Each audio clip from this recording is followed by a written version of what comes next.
My name's Greg. Thank you for checking this out. I'm here with Wiz, DZA, and KRIT is missing, but he's here in spirit. And check out the new project, Full Court Press, out now.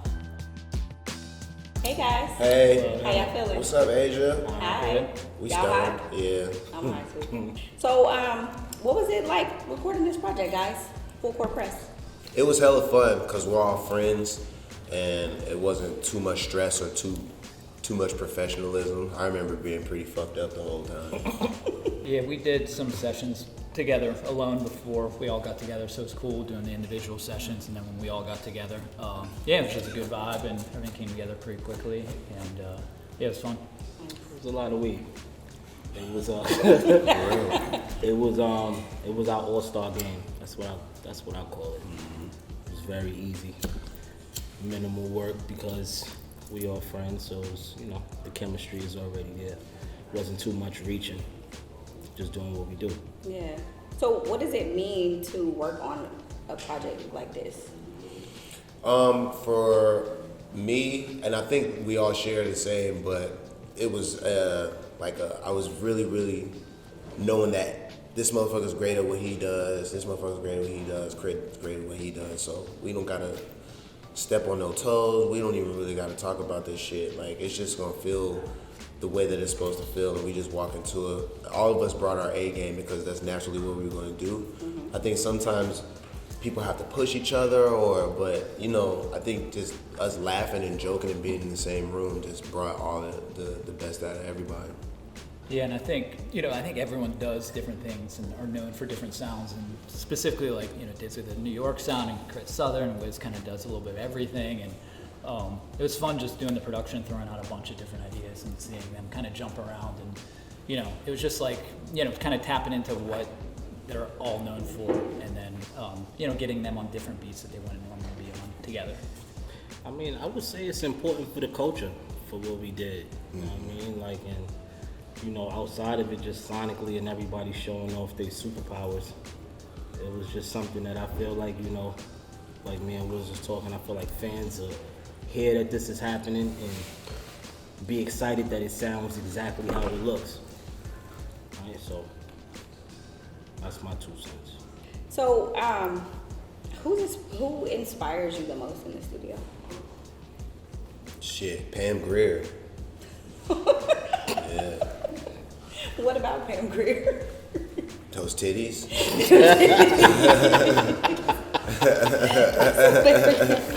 Shout out to Pam Grier for inspiring the fan in his music. Am I lying? No. This is facts. What about you, Girl Talk? I think it's just the people we're in with. It's kind of like the vibe, So yeah, I'm just a fan of all these guys. So I think when you get in there, it's like I want to get Wiz on my dream of like what a Wiz project would sound like, or Diz on my dream of what that would sound like. So I think just the people that you're in there with kind of determines, the vibe or what sort of music I choose to play. I think I'm gonna echo to both of them, so I'm gonna say Pam Grier and just being able, to flex with my guys, be able to exercise our talents together. Okay. And what was the studio process like? Does anybody have any unique things that they like to do before y'all get started, or besides smoke? Nah, I just think it's funny because I don't know how these niggas work when I'm not there. But it's fucking chaos, There's be chicks everywhere. It'd be a nigga singing in this corner, a nigga rapping over there, a nigga getting tatted over there. There's a lot going on. Nigga get bit by a dog and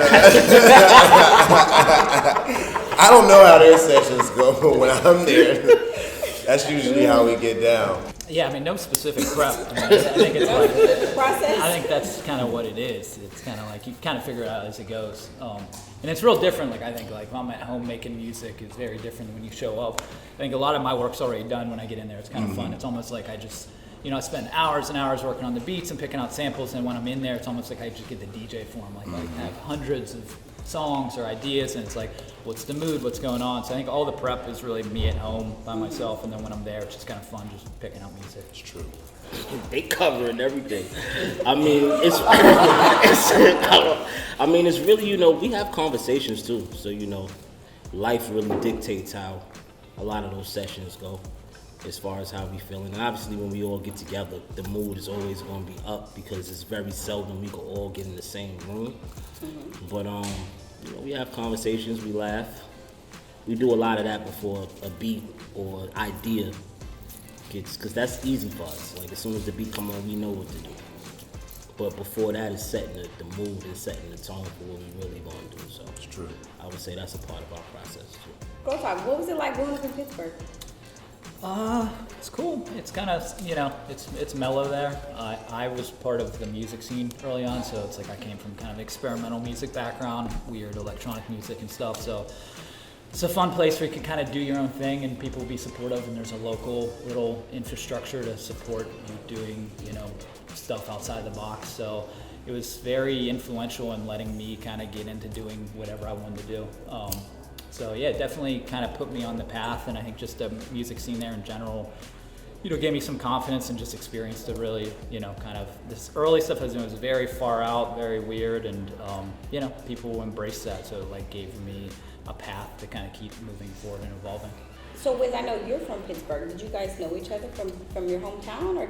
We met in, I think, like 2006. Yeah, later on. But it was like right, I think, before either of us really popped. Yeah, yep. I would always hear about him just through the scene, especially performing like in the city or doing like surrounding shit. Yeah. You were always, you know, further on the list than I was. But they'd be like, yo, this nigga from Pittsburgh. I'm like, oh, okay, cool. And then we finally met. Yeah. And it was always like on some chill shit. Yeah, I remember hearing Wiz on the radio, Damn Thing. Oh, yeah. Yeah, and then that song sucked. No, it was hard. Giuliano made the beat. The beat was hard. My part could have been a little bit better. But I remember hearing that and then going to see you at a club, and it was probably like 50 people or something. It was in Shady Side. Oh, yeah. And I had a copy of Night Ripper on CDR, which was the album that kind of like people got to know me from. But it wasn't out yet, and I remember meeting Wiz and giving him a copy of that. And then the years after that, we had a few shows together in Pittsburgh. We always wore cool ass little fucking windsuit jackets and shit.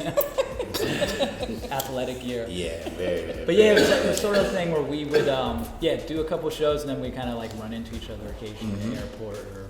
Always on some G shit though, like some baller shit, like at a festival, Yeah, like festivals really and cool. whatnot. You know what I mean? Yeah, that's how we would link up. Not really like in the streets of Pittsburgh, because you know I was on some different shit. But yeah. Another one for you, Go Talk. Do you prefer making mashups or originals? You know, I like both. I think I did kind of the remixes and mashups. I still like I'm going on tour, and a lot of that stuff will be remixes and mashups. So I think, you know, I just did that for so long, and I still enjoy doing it. Doing that production work outside, that's very fun. It's just different, and it's kind of like I'm trying to make music that I would then sample in my set now. So, you know, for the moment, like I really enjoy doing the production work the most, and I think that's why I've been doing it. I think at any moment, I'm really just gonna kind of make what I want to make, and you know, that's it. So I think that's kind of why I've been doing more production work recently.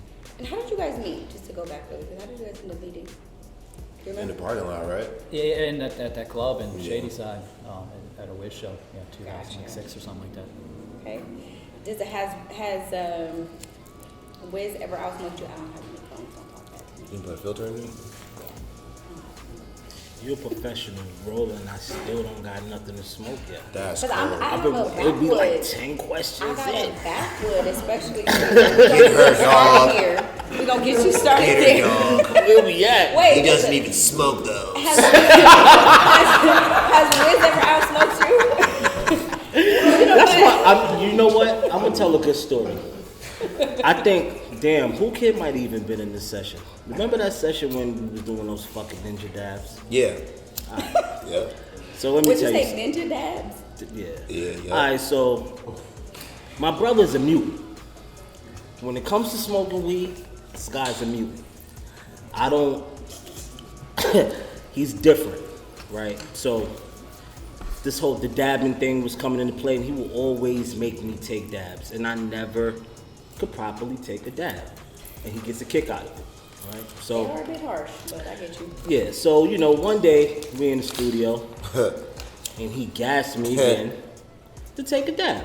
Now, mind you, I hate taking dabs. I do. Every time I take a dab, I'm throwing up, I'm coughing, they laughing at me. It's just not fun, right? So cool, we in the studio, and it's a bunch of us. And Wiz has a way of getting his friends to do something, and it's not peer pressure. It's just more so like, it's a big boy. It's a big boy. Come on, what are you doing? Come on, you're the Kush guy. Come on.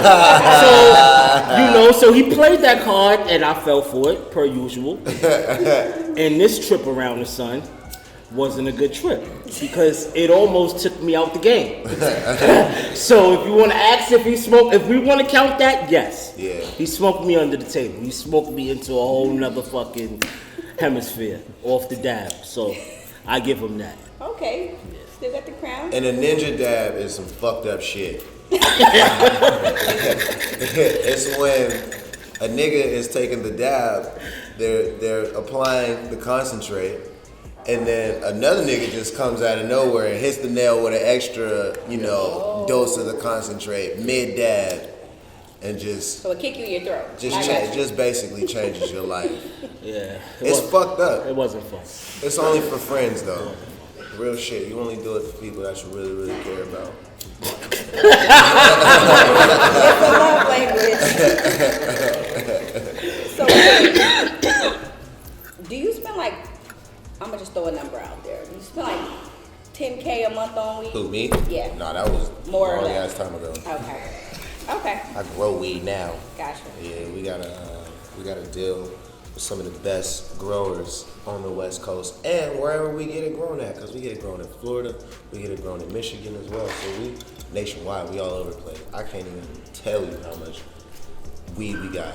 But this is the second batch of Khalifa Kush that is going into all of the stores. I'm really, really proud of it because it smells and tastes exactly the way that I'm smoking at home. And that's what was really, really important, is making sure that the product was something that that I would fuck with. Like, I can't just put my name on any old type of weed or like be smoking bomb weed. Like, say I'm just paying $10K for bomb weed and then selling y'all like fucking trash. Like, that's not the idea. The idea is for everybody to be on the same wave. So that's what we doing. We on the same kick. I got you. Okay. Yeah. Do you got a professional roller that you Nah, pay? I'm the professional roller. Like, pay yourself. Yeah. That's me.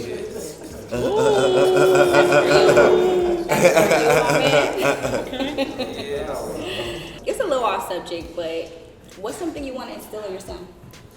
Confidence, which he already has. I don't have to really instill anything in him. I just give him love and I just nurture every little thought in his head. That's all. That's my job. All right, girl talk. Do you ever feel like a internet trendsetter?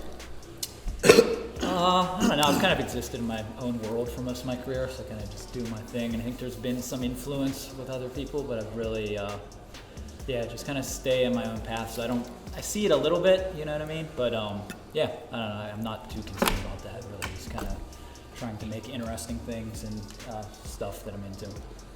DZA. Does New York continue to surprise you? That sounds like such a hard question. I thought you had something crazy for me. What is he about to ask me? Does it continue to surprise me? That's a loaded question.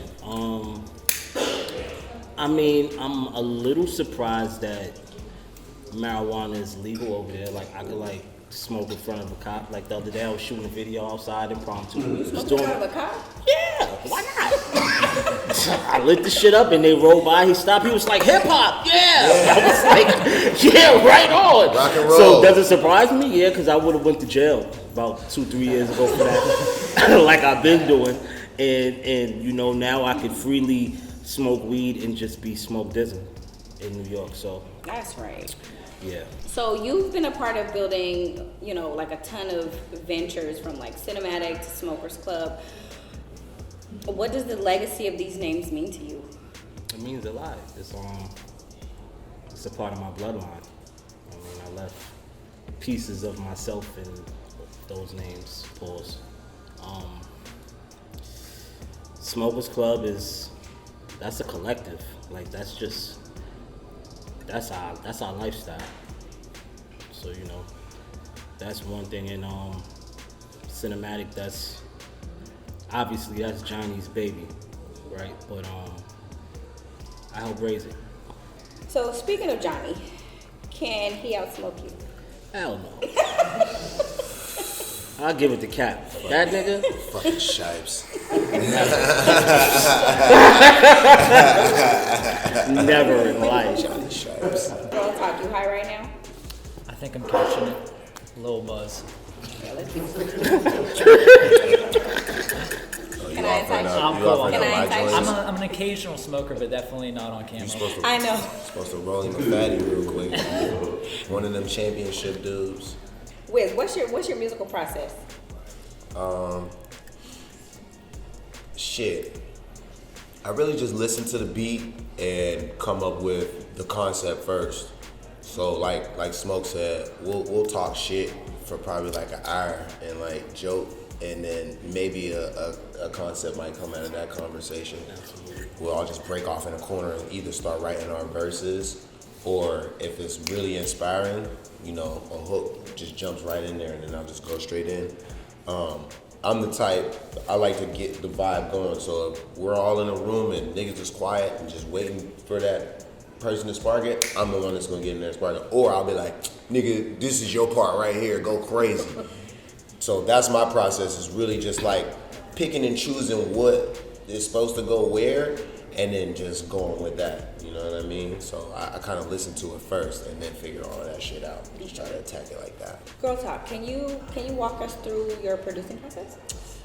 I think a lot of the time is spent like looking for samples, just listen to music, and then you kind of take bits and pieces, copy, and then just listen to I probably do this differently than other producers, but I take acapellas. So it's like if I know it might work with Wiz or Diz, I'll take their vocals and then listen to loops and pieces underneath it, and then kind of when you find something you like, I kind of just build around that and kind of just kind of take it from there. But for me, it's a big trial and error process, just taking tons of pieces. So I sample hundreds of songs, make hundreds of beats, and just kind of a small fraction of that is,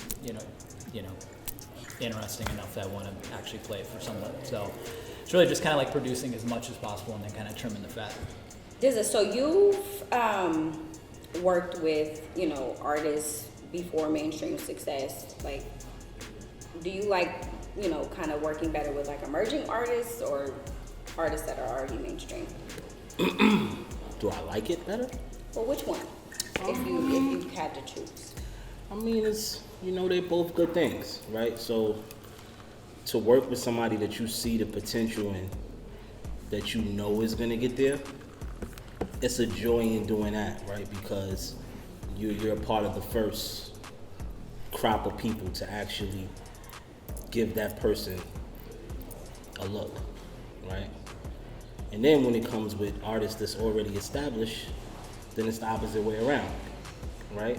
Yeah. And it's both cool because established or not established, creative is a creative, right? So you're gonna have fun either way. But I would say, I don't know. I mean, I like them both. I don't think I like one more than the other, but I do love the come up, right? So to see an artist on the come up and really get to work with them and see how they mind work, and then actually see them take it to where they're gonna take it to, it's a joy in that. So I say I like working with the up and coming guys. I think that's cool. He was one of the first people I seen work with Rocky. Facts. Because I was That's dope. I seen that video on Two Dope Boys, and I heard Rocky's name, but you being the big homie, Yeah. was like, this, all right, cool. Yeah, Rocky, Dave East. East for sure. So it's a lot of these guys that, and they both from Harlem, so that's cool. Me being, another Harlem guy that was out before them, to actually be the one to work with them at the beginning before they really, it's a joy in that. Wiz, how old were you when you started smoking weed? Shit. I was pretty young, but I didn't. I didn't fall in love with weed until I was legally able to smoke. Did your mom let you smoke in the house? I mean, yeah. Yeah, I used to smoke weed with my mom. I used to smoke hella weed with my mom. That's pretty much like how I found my relationship with it, because she used to smoke a lot of weed in the house and listen to like Outkast and like Erykah Badu and shit, like burn incense, and I was like, what the fuck are they doing in there? But I never really realized like what that could be for your time as an adult. So she was just trying to clear her mind and like be herself.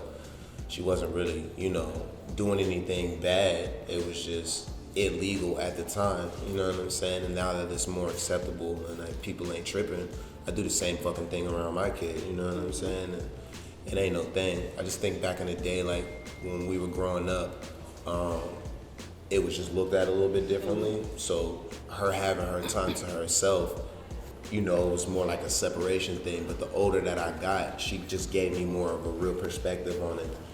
And, you know, how weed kind of like brings people together and how it helps people. And I was able to go on my own journey and learn about different weeds and like really, really get into the game. But, you know, it definitely started in my teens and seeing my mom, you know, do her thing for sure. Real talk. Have you ever collaborated with any other producers? Producers? I'm trying to think. Like, I mean, I work with friends, like, you know, work on everything. I'm trying to think of beats I did with other people, producers. I don't think so. I would like to do more of that. I'm very into that, especially because I like I said, I hunt for samples all the time. So I just have a collection of music that's kind of half finished. I would love to send off to other people to finish. What would your dream collaboration look like? With a producer? Mm-hmm. You know, it's kind of like a boring answer, but I'd like all the greats, the Timberlands, Dr. Dre's, the Pharrells, I'd say Just Blaze is like maybe, you know, one of the greatest. And I think as far as the sample-based thing, like something's right up my alley. Yeah, I mean, recently we like Hit Boy stuff is amazing to me. Yes. I like people who kind of bridge that gap between kind of classic sound and more modern. I feel like he's just killing it at that. So, yeah, I agree. I mean, there's a whole range of great producers right now. Alrighty. DZA, so you've got some of the strongest bars on this project. Do you feel like KRIT and Wiz really kept you on your toes on this project? Me? Yeah, you. Me? Yeah, you. Oh, I guess. I mean, There you go, pop your shit. Go crazy, nigga. Go crazy, big dog. you know, like, these is my brothers. So, you know, like I said, it's an all-star game, right? And I look at this shit like, I'm fans of both of them. As far as like, you know, them niggas this is my dream collab, right? Okay. So, obviously I'm gonna show up, right? Mm-hmm. But I'm just playing my role. Like, I know that's a part of my superpower, right? So Cap gonna do what Cap gonna do. KRIT is gonna do what KRIT is gonna do. And I just gotta be Smoke DZA, the New York nigga, right? So I was gonna do that anyway. All right, cool. That was a good ending, yo. That was hard, yo. That was fucking hard. Yo, this is Wiz Khalifa, man. I'm here with Girl Talk, Smoke DZA, and Big KRIT is here in spirit. We have an amazing motherfucking album. What do we end up calling it? Full Court Press. Full Court Press, you dumb bitch. And I hope you guys enjoy it, man. We're gonna play it from the top. Let's get it. When you're doing what they can't now. When you on and they ain't now. They heard you living in a